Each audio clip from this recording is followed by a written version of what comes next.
आज की ये स्टोरी हमारे फेवरेट एक्टर की है तो हम लोग गेस कर ही सकते हैं कि ये कहानी कितनी रोमांटिक होने वाली है। और वीडियो के लेंथ को देख करके तो आप लोग समझ गए होंगे कि ये इस कहानी का पार्ट 1 है। कहानी की स्टार्टिंग चाइनीज़ ओल्ड इरा से होती है। एनी, इस कहानी की हीरोइन एक सोफे पर बेहोश पड़ी थी। उसकी आँख खुलती है तो वो सामने जॉन को आते हुए देखती है। वॉइस ओवर कहती है कि मेरा नाम एनी है, मैं एक नॉवल लिखती हूँ और जुआन को मेरे नॉवेल्स पसंद है। इसी वजह से मुझे एक मिशन पर भेजा गया है जुआन को पटाने का।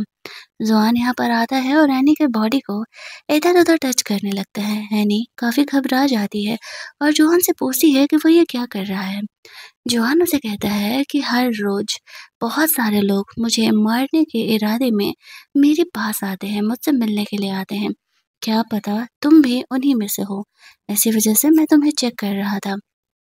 एनी जब ये सुनती है तो सोफे से उठ खड़ी होती है और कहती है, तुम्हें मुझे चेक करने की ज़रूरत नहीं है। मैं खुद ही दिखा देती हूँ कि मैं तुम्हें मारने के लिए नहीं आई हूँ।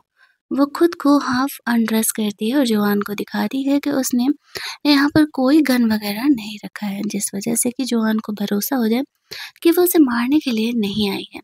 लेकिन जोहान पोजीशन में बहुत ही ज़्यादा स्ट्रॉन्ग था और वो जानता था कि एनी एक सिंपल लड़की नहीं है, वो किसी के मिशन की वजह से यहाँ पर आई हुई है। वो एनी को खुद को ड्रेस्ड अप करने के लिए बोलता है। एनी को वो कहता है, मुझे नहीं पता तुम यहाँ किस मिशन से आई हो, लेकिन मैं तुम्हें एक मौका दे रहा हूँ, यहाँ से चली जाओ। एनी जाने तो लगती है लेकिन जाते-जाते रुक जाती है। सोचने लगती है कि उसने अपने भाई हेम के साथ मिल करके ये एक्सीडेंट अरेंज किया था, जिस वजह से कि उसे जॉन के करीब आने का मौका मिला था और वो यहाँ से पीछे नहीं हट सकती। एनी बहाना करती है कि मेरे पैर में मोच आ गया है, क्या वो उसके पैर में दवा लगा देगा? जॉन यहाँ पर उसका पैर ऐसे चेक करने लगता है कि उसे कहाँ चोट लगा है। एनी भी यहाँ पर ये सिचुएशन देख कर के काफ़ी ऑकवर्ड थी। जॉन यहाँ पर उसके पैर पर दवा लगा रहा होता है और कहता है कि अब ठीक है। एनी कहती है हाँ। जॉन के मन में तो यही थॉट चल रहा था कि उन दोनों के बीच ये कोइंसिडेंसेस बहुत ज़्यादा हैं। एनी के पास जाते हुए उसे कहता है, तुम्हारी जैसी हज़ारों लड़कियां अब तक मेरे लाइफ में आ चुकी हैं, जो कि मुझे पटाने के लिए इस तरीके के चाल चली हैं। तुम भी उन्हीं में से एक हो, लेकिन तुम्हारी नज़रें मुझसे झूठ नहीं बोल सकती। वो साफ दिख रहा है कि तुम मुझसे हेट करती हो और इसी वजह से मेरे पास आई हुई हो। बता दो तुम्हें किसने भेजा है और तुम यहाँ क्या करने आई थी? एनी जोआन को प्यार से टच करते हुए कहती है कि मैं तुम्हारे साथ ही स्कूल में पढ़ा करती थी। तुम मेरे सीनियर थे और मेरा तुम पर क्रश था। मैं तुम्हें पसंद करती थी, लेकिन तब मैं तुम्हें ये बात बता नहीं पाई। अब जब मैं एक फेमस आर्टिस्ट बन चुकी हूँ और मुझे तुमसे मिलने का मौका मिला, तो सोचा कि तुम्हें ये बात कम से कम बता दूँ, ताकि लाइफ में मुझे ये रिग्रेट ना रहे कि मैंने अपने क्रश को ये बात नहीं बताई। जोआन यहाँ पर ये सुन कर के शॉक हो जाता है कि एक्चुअल में एनी जैसी खूबसूरत लड़की का उस पर क्रश है, लेकिन वो ये फीलिंग उसे दिखाता नहीं है और उसे कहता है, तुम्हारी आंखें तो कुछ और ही कह रही है। ये क्रश वाली कहानी तुम किसके लिए बना रही हो?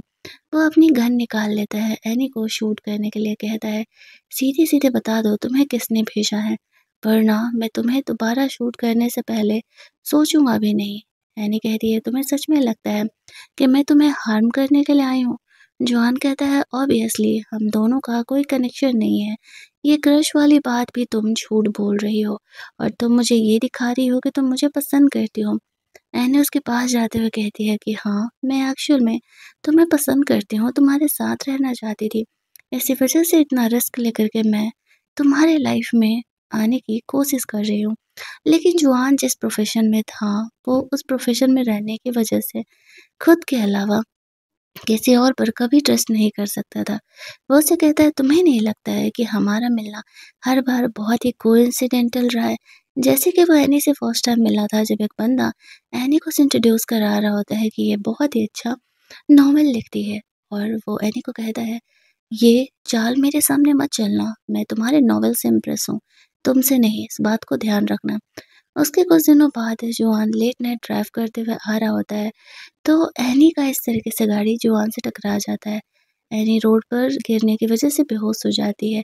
जोआन उसे कहता है, मैं कोइंसिडेंसेस पर भरोसा नहीं करता। मुझे पता है कि तुम किसी मिशन से ही मेरे पास आए हुए हो। चली जाओ, मैं तुम्हें नहीं मारूँगा, लेकिन दोबारा मेरे सामने दिख मत जाना।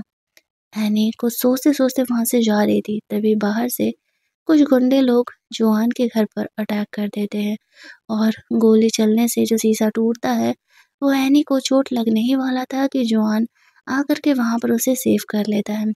एनी यहाँ पर बहुत घबरा गई थी और वो थोड़ा-सा इंजर्ड भी हो गई थी। जॉन उसे कहता है, "गुंडे लोगों को तुमने अटैक करवाया, मेरा सिंपैथी पाने के लिए या मुझे मारने के लिए?" एनी कहती है, "मैं तो बस एक सिंपल सी लड़की हूँ, तुम मुझ पर ब्लेम लगाए जा रहे हो। मैं भला उन गुंडों को कहाँ से ही अरेंज करूँगी और मैं तुम्हें क्यों ही मारना चाहूँगी? मुझे समझ नहीं आ रहा कि तुम मुझ पर भरोसा क्यों नहीं कर रहे?" ज़ुआन एनी यहाँ पर इंजर्ड थी तो उसे सँभाल रहा होता है। उसके टीममेट्स यहाँ पर आते हैं और बोलते हैं कि जिन गुंडों ने हम पर अटैक किया था हम उन्हें सँभालने गए लेकिन सारे मारे गए हैं। उनमें से कोई भी एक ज़िंदा नहीं है जो कि बता सके कि उनका बॉस कौन है। एनी यहाँ पर बेहोश होने लगती है तो ज़ुआन उसे सँभालते हुए कमरे में लेकर के जाता है। अपने टीममेट को कहता है, "बाहर जाओ और जाकर के मामले को सँभालो। दोबारा ये अटैक नहीं होना चाहिए।" एनी कुछ घंटों तक ऐसे ही बेहोश पड़ी रहती है। जब उसकी आँख खुलती है तो वो खुद को दूसरे कमरे में पाती है। वो जुआन से पूछती है, "वो कहाँ है?" दूसरी तरफ हम लोग देखते हैं इनके ग्रुप के यानी एनी के ग्रुप के 2 बंदे को हेम और गू। गू इस ग्रुप का फ़िलहाल मेन हेड था। हेम उस पर गुस्सा करते हुए कहता है कि तुमने मेरी बहन एनी को जुआन के पास क्यों भेजा उसे सेड्यूस करने के लिए? तुम्हें पता है कि इसमें कितना ज़्यादा खतरा है। गू से कहता है वो बस हमारी टीम का एक मोहरा है। सोचो अगर उसे पता चलेगा कि तुम उसके भाई नहीं हो, भाई होने का झूठा एक्टिंग कर रहे हो तो वो क्या रिएक्ट करेगी? हेमा से कहता है तुम्हें इस बात की फ़िक्र करने की ज़रूरत नहीं है। बस मेरी बहन को इस सिचुएशन से दूर रखो। गो से कहता है ज़्यादा से ज़्यादा क्या होगा अगर एनी का पोल खोलता है तो हम और लोगों की तरह उसे मार देंगे। लेकिन ज़ुआन को पकड़ना हमारे लिए कितना ज़रूरी है। हेम उसकी पिटाई करते हुए कहता है इस चक्कर में मैं एनी की जान नहीं गँवा सकता। ऐसा कहते हुए वो एनी को वहाँ से निकालने के लिए वहाँ से सेव करने के लिए जाने लगता है। अब ये बंदा एनी का भाई होने का एक्टिंग तो कर रहा था, लेकिन क्या वो उसे पसंद करता था या फिर वो एक्चुअल में उसका भाई ही था? वो हमें आगे पता चलेगा। इधर एनी जब जॉन से पूछती है कि वो किधर है, तो उसकी नज़र जाती है कि जॉन भी इंसर्ट है और वो खुद ही खुद को फोर्स ऐड कर रहा है। यहाँ पर जॉन उसे कहता है कि वो दूसरे ऑफिशियल के घर में उसे लेकर के आया हुआ है, क्योंकि वहाँ पर उसका रहना सेफ नहीं था और बेहतर होगा कि अगले कुछ 2 दिनों तक वो यहीं रहे। वो खुद भी उसकी जान की परवाह कर रहा होता है।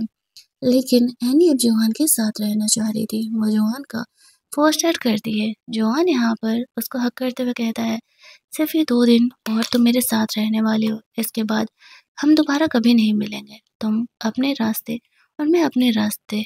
मैं तुम्हारे इस गुस्ताखी के लिए तुम्हें जान से नहीं मारने वाला हूँ।" लेकिन एनी यहाँ पर जिस मिशन पर आए हुए थे, उस मिशन की वजह से उसे जॉन के साथ रहना था और अगर वो मिशन कंप्लीट ना होने के बाद वो यहाँ से वापस जाती, तो उसके टीममेट भी उस पे भरोसा नहीं करते। उन्हें ऐसा लगता कि एनी यहाँ पर सबसे झूठ बोल रही है। वो जोहान के साथ जाकर के मिल गई और इधर जोहान उस पर भरोसा नहीं कर रहा था। वो दोनों ही साइड से फँस गई थी। जोहान एनी को रेस्ट करने के लिए बोलता है। वो अपने दिल पे पत्थर रख के ऐसा कर रहा होता है। दूसरी तरफ जब वो अपने ऑफ़िस में था तो उनका बटलर आकर के एनी के बारे में सब कुछ चेक कर लिया था और उसे बताता है। जोआन कहता है, "एनी एक सिंपल लड़की है, उसके बैकग्राउंड में तुम्हें कुछ नहीं मिलेगा। उसे किसी ने यहाँ पर भेजा है।" तो उसका बटलर उसे बताता है कि एनी तुम्हारे साथ ही कॉलेज की हुई है और वो जिस थिएटर में थी उस थिएटर के सारे लोग यहाँ पर एक मिस्टीरियस ग्रुप को ज्वाइन कर चुके हैं जो कि वैसे तो करते हैं काला धंधा यानी कि 2 नंबर का काम करते हैं और खुद को देश के सेवक बताते हैं। हमें यहाँ पर एनी का इस्तेमाल कर सकते हैं उस ग्रुप को पकड़ने के लिए। मतलब कि उन लोगों ने एनी को दिखाया था कि जुआन बुरा है लेकिन एक्चुअल में बुरे तो वो लोग थे। इस बात पर जुआन अपने बटलर पर भड़क जाता है और कहता है, तुम्हें मैं सीधे से कह रहा हूँ आने को इन मैटर में नहीं घसीटने के लिए, तो तुम्हें समझ में नहीं आ रहा? घर के बाहर बॉडीगार्ड्स लगा दो। अगर एनी का एक बाल भी बाँका हुआ ना तो वो किसी को छोड़ने नहीं वाला है।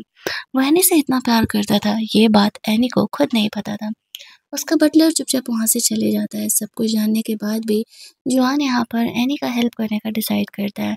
दूसरी तरफ एनी यहाँ पर अपने कमरे में बैठ कर के अपने आगे के पोएट्री को पूरा कर रही होती है। और यहाँ पर तभी उससे मिलने के लिए हिम आता है। हिम सबसे छुपते-छुपाते आया हुआ था। एनी को वो कहता है कि हम सॉरी, मेरी वज़ह से तुम्हारी जान इतनी ज़्यादा खतरे में पड़ गई। चलो, मैं तुम्हें यहाँ से लेकर के जाने के लिए आया हूँ। एनी कहती है, अब मैं यहाँ से नहीं जा सकती। तुम्ही ने तो मुझे इस दलदल में खींचा था ना, तुम्ही ने तो मुझे जुआन के पास भेजा था। अब मैं इस मिशन को अधूरा छोड़ कर के नहीं जा सकती हूँ, तुम चले जाओ यहाँ से। मेरे साथ जो होगा मैं देख लूँगी। और कहानी का पार्ट 1 हमारा यहीं पर कंप्लीट हो जाता है। अगर आपको इस कहानी का सेकंड पार्ट चाहिए तो लिटरली सबको, जितने लोगों ने भी देखा है पार्ट 2 कमेंट में, तो कमेंट करना ही पड़ेगा। तो ही मैं इस कहानी का सेकंड पार्ट आप लोगों के लिए लेकर के आने वाली हूँ। कहानी अच्छी लगी होगी, वीडियो को लाइक और शेयर करना मत भूलना। चैनल को सब्सक्राइब कर लेना और नोटिफ़िकेशन बेल ज़रूर ऑल कर लेना। चलिए जल्दी से मिल लेते हैं हम लोग आगे आने वाली कहानी के हिंदी एक्सप्लेनेशन में। तब तक के लिए कीप वॉचिंग।